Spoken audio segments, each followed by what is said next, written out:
Mandalay.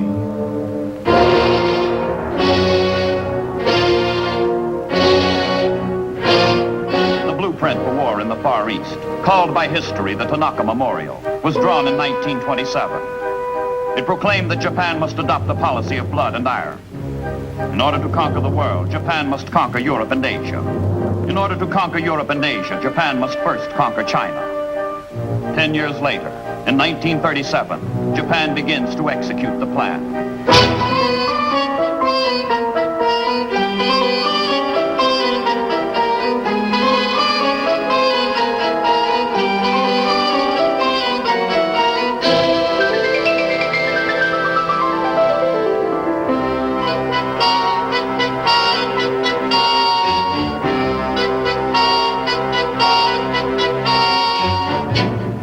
Shanghai, Nanking, Pankao. City by city, province by province, the Japanese slash at the vast, unyielding body of China. China bleeds from 1,000 wounds, but her 500 million people will not be subdued.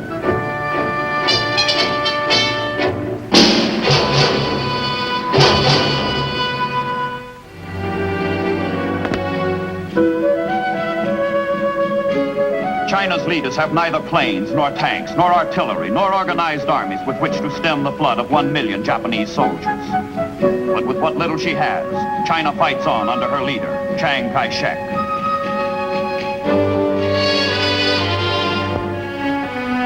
Land is the one forbidding weapon China does have. Blast, burn, destroy everything on land, everything in the invader's path. Surrender only the scorched earth.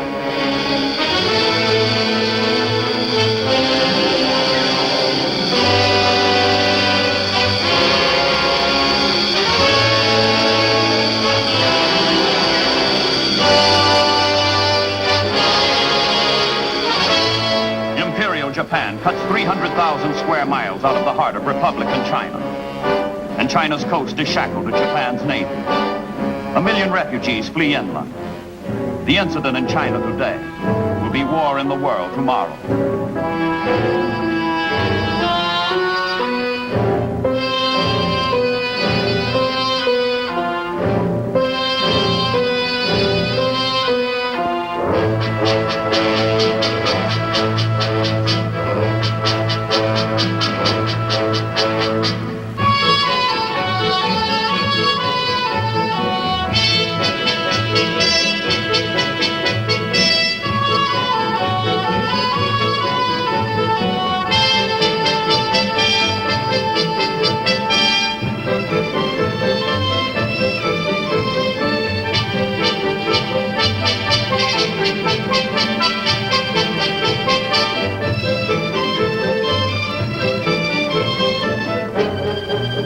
Deeper and deeper into the interior, beyond the reach of the invaders.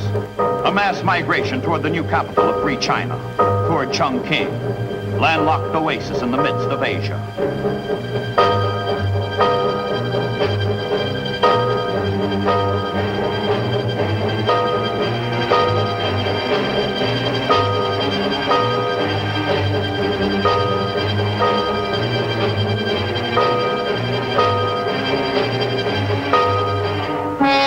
China's sole access to survival now lies southward across the Himalayas, southward to Burma. Rangoon, Mandalay, Lashio are joined together by rail and road. From the port of Rangoon, supplies are carried north. To link China with Burma, a road is built from Chongqing to Lashio, the Burma Road. On this road hangs China's only hope of health, of life. The independent kingdom of Siam is Burma's eastern roommate. Siam, land of teak and mangrove, land of 16,000 temples. To reach Burma, to cut the Burma Road, to isolate China completely, the Japanese must first absorb Siam.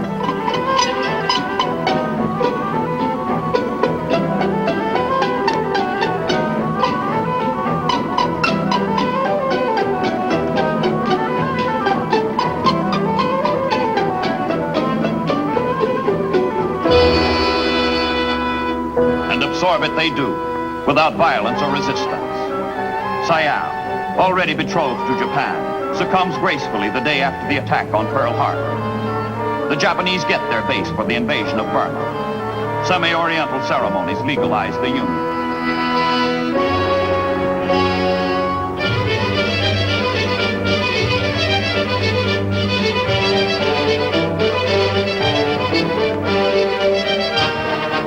One week after Pearl Harbor, the Imperial Japanese Army bursts across the border of Siam into Burma. 5 months of ravaging and slaughter lie ahead before the Allied defenders are split and shattered. Into central Burma go the invaders on the road to Mandalay. Mandalay, whose conquest will cut the Burma Road. In May of 1942, the city falls. China is isolated. China is cut off from her allies.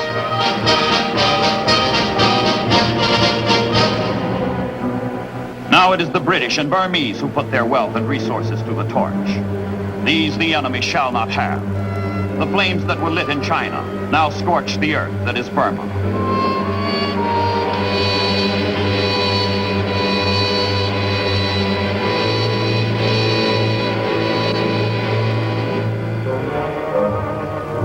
The Allies are driven out of Burma. But the Japanese have been deafened by the sound of their own guns. For the wind is in the palm trees, and the temple bells they say, "Come you back, you British soldier.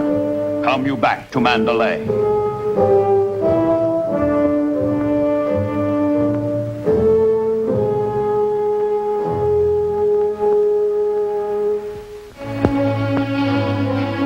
In Canada, in Quebec, Allied statesmen and the combined chiefs of staff plan their return to Mandalay, to Chongqing.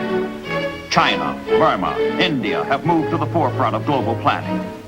China must be kept in the war. Land communications must be reopened. A supreme commander is chosen to direct the campaign in Southeast Asia. Admiral Lord Louis Mountbatten. From the island of Ceylon, from bases in India, Lord Mountbatten marshals his sea power, without which no land campaign will be possible.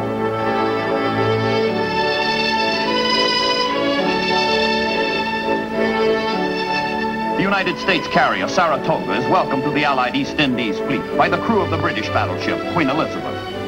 The Royal Navy, the United States Navy, and the navies of France, the Netherlands, Australia, South Africa pool their warships to guard 7 million square miles of ocean.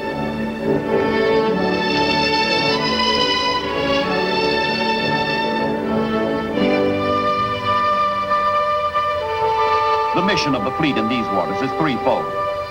Deny the Indian Ocean and adjacent waters to the enemy. Cut his communications with Burma. Protect the Allied convoys, on whose safe arrival the destiny of Southeast Asia now depends.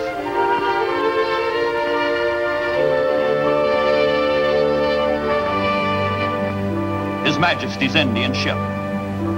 India is a focal point in the world's communication system, and Indians have been seafarers since prehistoric times. In World War II, Indian ships and sailors fight in the Battle of the Atlantic, in North Africa, at Sicily. And as the Royal Indian Navy, they help defend their homeland against Japanese invasion, keep the sea lanes open to liberate Burma, to save China.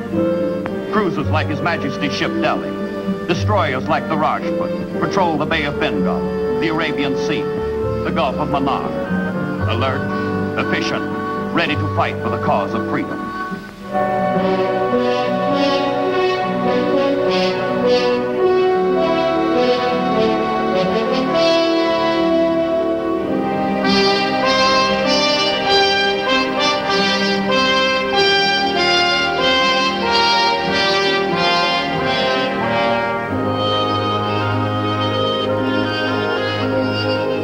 Axis submarines, German, Italian, Japanese, prowl the Indian Ocean, an ever-constant threat to Allied convoys carrying men and supplies to China, Burma, India. The main body of the Japanese surface fleet has more than it can do to cope with the United States Navy in the Pacific. But there are Imperial submarines to spare.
Across 3 vast oceans, past 3 great continents, the supplies for victory reach the docks of Calcutta. From the United States, from Great Britain, from the factories of India herself.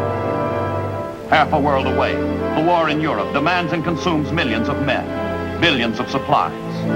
Half a world away, the war in the Pacific demands and consumes more millions of men, more billions of supplies. Calcutta gets only what can be spared from democracy's ever-emptying arsenals.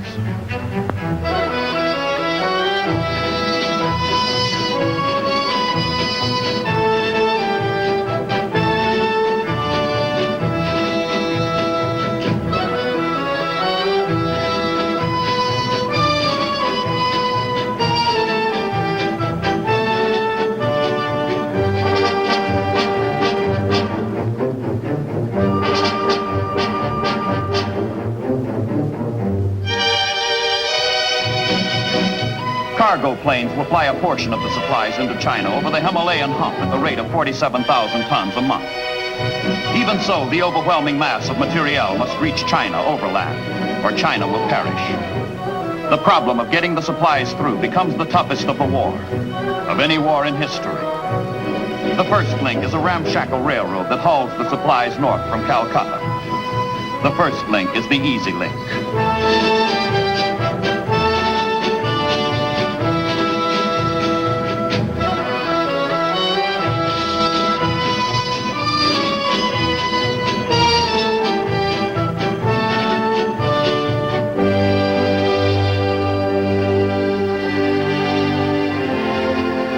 Southeast Asia overrun by the Japanese, with the Burma Road cut, Allied supplies pour from Calcutta to Lido, on the border of India. From Lido, the Allies must now hack a road out of the central Burmese jungle, fighting the enemy and nature all the way, to join up with the old Burma Road. Troops, supplies, equipment assembled to drive the Japanese from Burma, to build the road, and to lay a pipeline along the route to carry desperately needed oil and gasoline to China. But before engineers can build, armies must fight. And before armies can fight, man must wait on weather. The monsoon that storms in from the Indian Ocean at every change of season, lashing jungle and mountain with warm, paralyzing torrents of rain.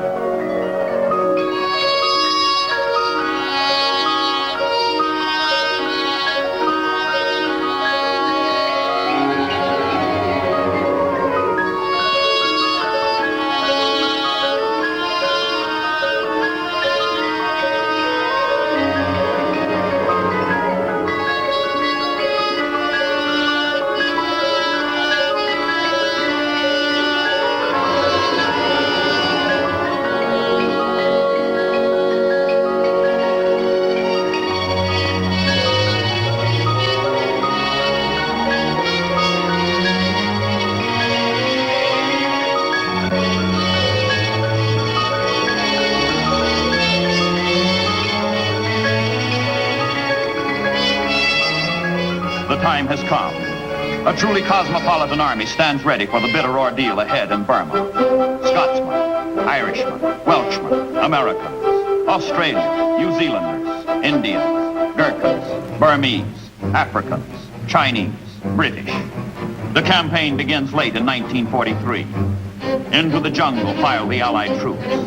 Into the jungle that reeks and steams with 1,000 fetid evils spread by germ and insect. Malaria, cholera, typhus, dysentery, beriberi, tropical fevers.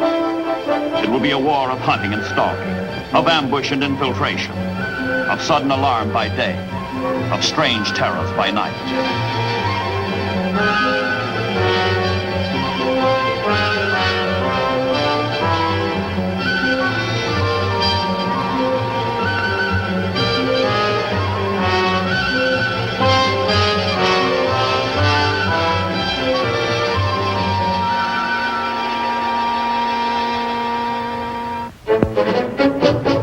Behind the combat troops come the engineers to lay their pipeline foot by foot, yard by yard, across the conquered jungle.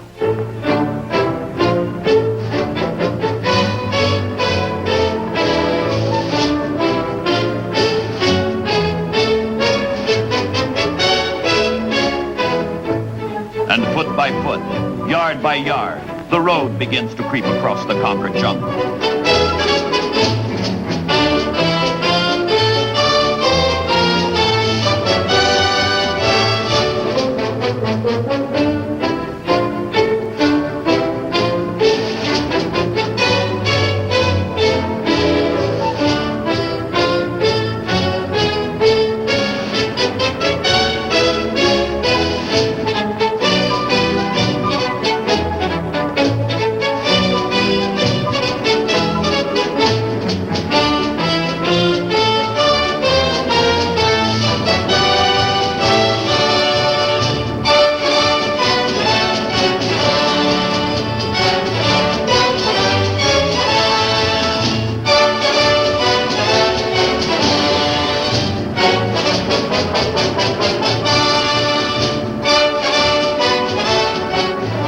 Deep in the tangled jungle of Burma, on the banks of the Irrawaddy, boat yards, and then boats are hewn out of the forest.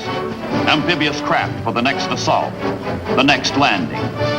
The interior of Burma is slashed and crisscrossed by wide, tumultuous rivers almost impassable to man, but not to the men who have determined to conquer nature while conquering the Japanese.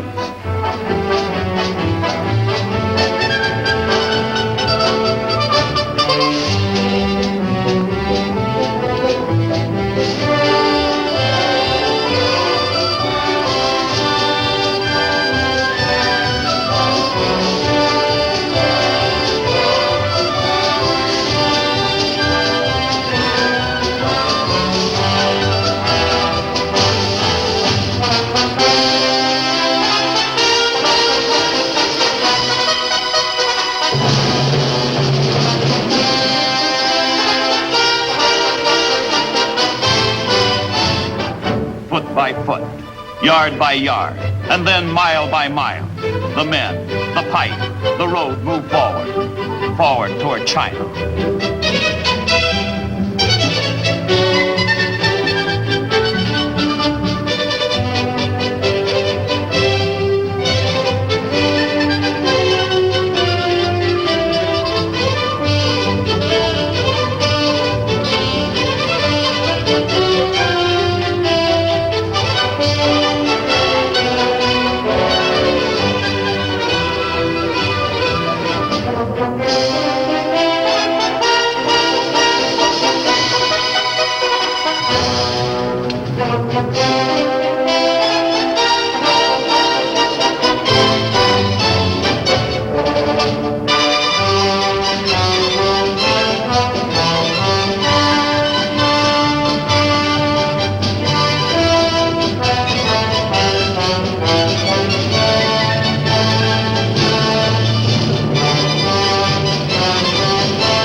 Crack Japanese units, conquerors of Singapore and Malaya, are decimated in the jungles of Burma. And the vultures, they never had it so good.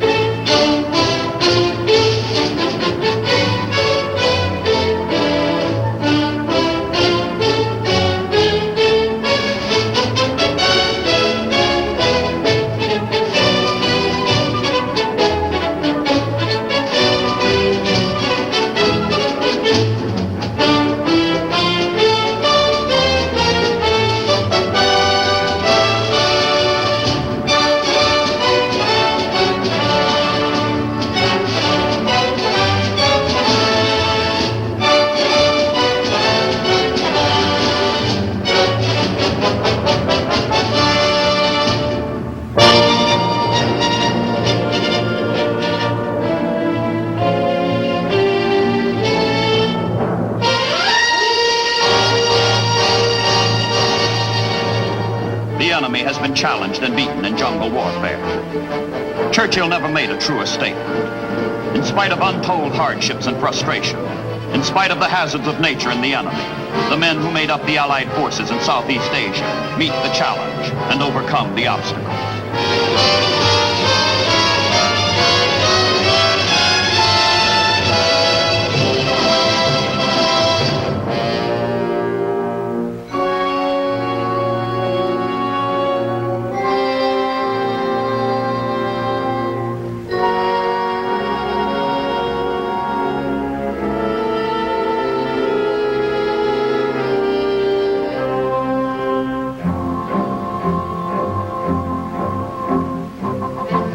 Come you back, you British soldier.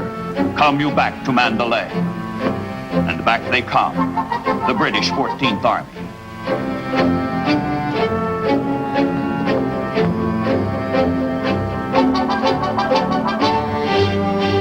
Meanwhile, through jungle, swamp, and forest, over ridge, hill, and mountain, across river and ravine, 2,000 miles of pipeline, an enormous artery pumping a life-giving transfusion of gasoline and oil into China.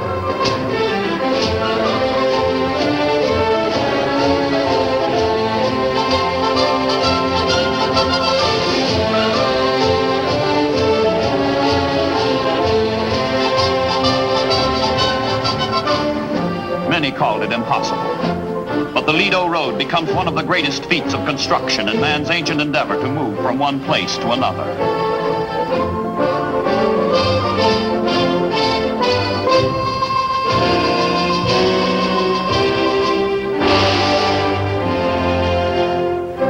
The Japanese are cleared from central Burma. Now from Lido stretch highway and pipeline south and east across Burma, to Lashio, into China. The Lido Road, joined at last with the Burma Road, is open.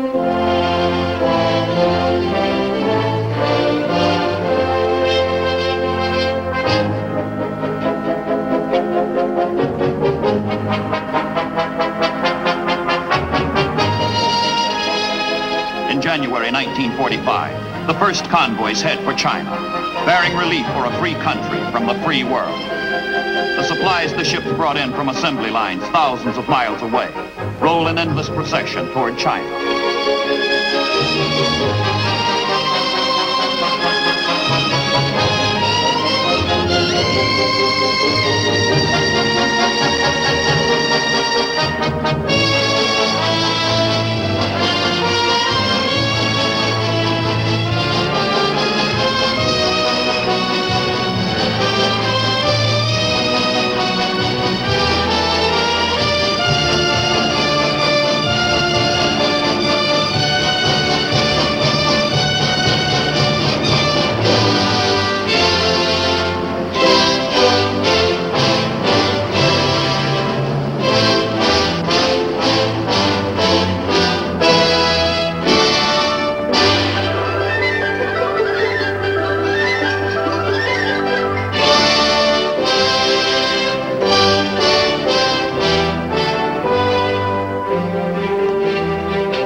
China. A journey of more than 3 weeks from Lido. At long last, China is one with her allies. At long last, the East joins hands with the West.